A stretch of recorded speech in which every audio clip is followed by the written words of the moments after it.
Bismillahirrahmanirrahim. Assalamualaikum warahmatullahi wabarakatuh. Perkenalkan, nama saya Selvi, kelas 30B, NIM 200407560027. Sebelumnya, saya mengucapkan terima kasih kepada Bapak Dr. Andes Abdul Hafid, SPD, MPD, selaku dosen pengampu mata kuliah Bahasa Indonesia. Di sini, saya akan mempresentasikan materi, yaitu paragraf. Selanjutnya, pembahasan materi. Yang pertama, pengertian paragraf. Paragraf adalah suatu rangkaian kalimat yang memiliki gagasan utama. Paragraf dibuat dengan mengembangkan sebuah gagasan utama. Paragraf terhimpun atas beberapa kalimat yang bertautan membentuk suatu ide ataupun gagasan. Pengertian paragraf menurut KBBI adalah bagian bab dalam suatu karangan yang biasanya mengandung satu ide pokok dan penulisannya dimulai dengan garis baru. Bagian B, fungsi paragraf. Paragraf mempunyai berbagai macam fungsi. Di antara berbagai fungsi, paragraf diantaranya adalah yang pertama, paragraf dalam sebuah kalimat dapat menjadi pengantar sebuah ide-ide, isi kalimat dan penutup pada tulisan yang dibuat oleh penulis. Yang kedua, mencurahkan suatu perasaan dan pemikiran penulis dalam sebuah karya atau kalimat dalam bentuk tulisan yang dibuat dengan secara logis dan dapat diterima oleh pembaca. Yang ketiga, paragraf dapat membentuk pembaca untuk memahami segala sesuatu mengenai isi dan topik dalam sebuah tulisan.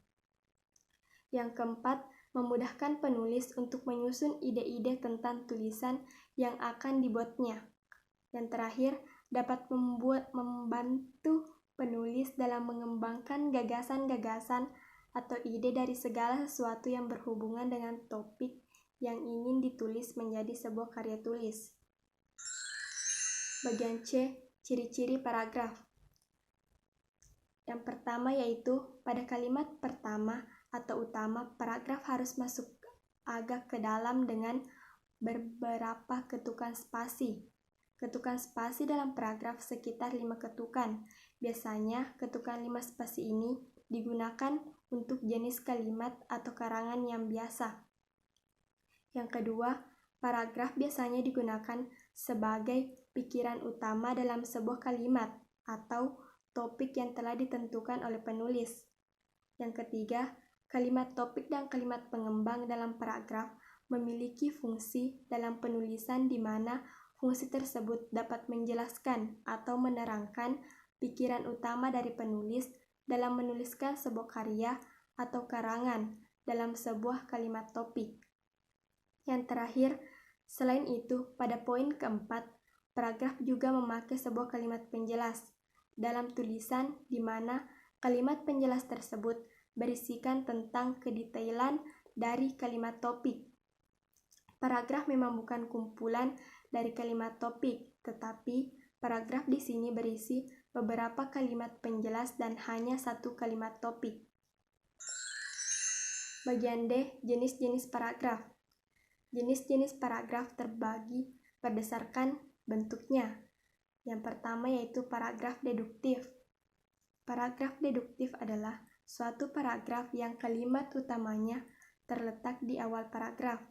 Dalam paragraf ini diawali dengan kalimat utama yang menceritakan sesuatu yang bersifat umum, baru kemudian menceritakan hal-hal yang bersifat khusus. Contohnya seperti yang tertera di bawah ini. Yang kedua, paragraf induktif. Paragraf induktif adalah sebuah paragraf yang kalimat utamanya terletak pada akhir paragraf. Kalimat tersebut pada umumnya berisi sebuah kesimpulan dari gagasan-gagasan penjelas yang telah diuraikan. Mula-mula dikemukakan dengan fakta-fakta ataupun uraian-uraian. Kemudian, fakta-fakta tersebut digeneralisasikan ke dalam sebuah kalimat. Contohnya yang tertera di bawah ini. Yang ketiga, paragraf deduktif induktif atau campuran. Paragraf campuran adalah sebuah paragraf yang gagasan utamanya berada pada awal kalimat pertama dan kalimat terakhir. Tetapi biasa juga dikatakan bahwa paragraf campuran adalah sebuah paragraf yang dimulai dengan mengemukakan kalimat utama dan diakhiri pula dengan kalimat utama. Contohnya yang ada di bawah ini. Terdapat kalimat utama pada awal kalimat dan juga terdapat kalimat utama pada akhir kalimat. Kemudian jenis paragraf berdasarkan tujuannya. Yang pertama yaitu paragraf narasi. Paragraf narasi adalah sebuah paragraf yang isinya menceritakan suatu kejadian tertentu yang telah disusun secara berurutan. Adanya paragraf ini berfungsi sebagai penghibur bagi yang membacanya. Ciri-ciri dari paragraf narasi diantaranya yang pertama, adanya tokoh, konflik, dan setting atau tempat. Yang kedua, adanya alur cerita yang disampaikan secara berurutan. Yang ketiga, terdapat sudut pandang. Contohnya yang tertera di bawah ini. Selanjutnya, paragraf argumentasi. Paragraf argumentasi adalah suatu paragraf yang isinya berupa pendapat atau opini yang telah disampaikan oleh penulisnya. Paragraf ini memiliki tujuan untuk memberikan pandangan terhadap suatu permasalahan kepada pembaca atau advertisement. Ciri-ciri paragraf argumentasi. Yang pertama, paragraf ini berisi tentang tulisan ilmiah. Yang kedua, menyertakan argumentasi atau alasan-alasan yang kuat berupa data ataupun fakta supaya pembacanya percaya. Yang ketiga, terdapat kesimpulan pada akhir paragraf. Kesimpulan tersebut sebagai penguat dari pendapat-pendapat yang dijelaskan. Contohnya yang tertera di bawah ini. Yang ketiga, paragraf eksposisi. Paragraf eksposisi adalah sebuah paragraf yang berisi tentang informasi-informasi yang berupa pengetahuan atau berita.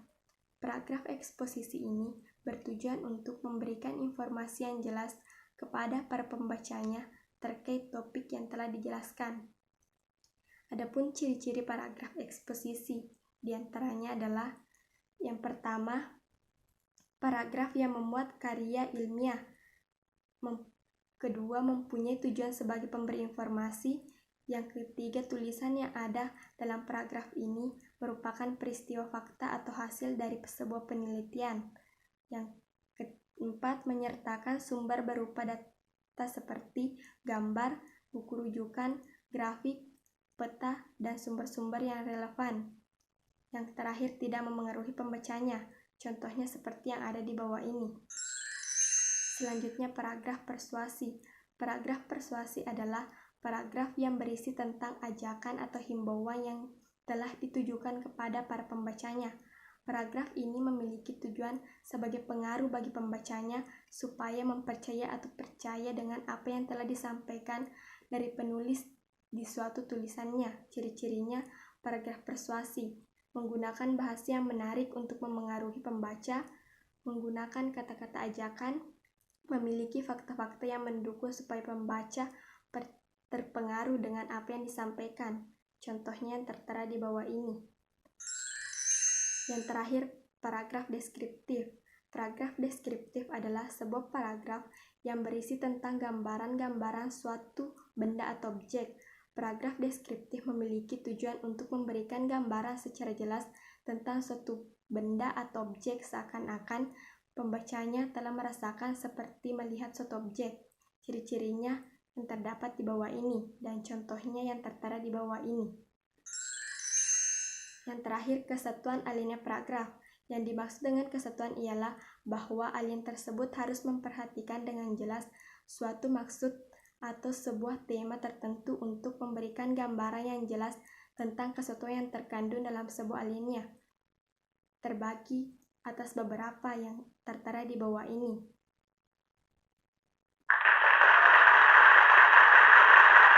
Itulah pemaparan materi dari saya mengenai paragraf.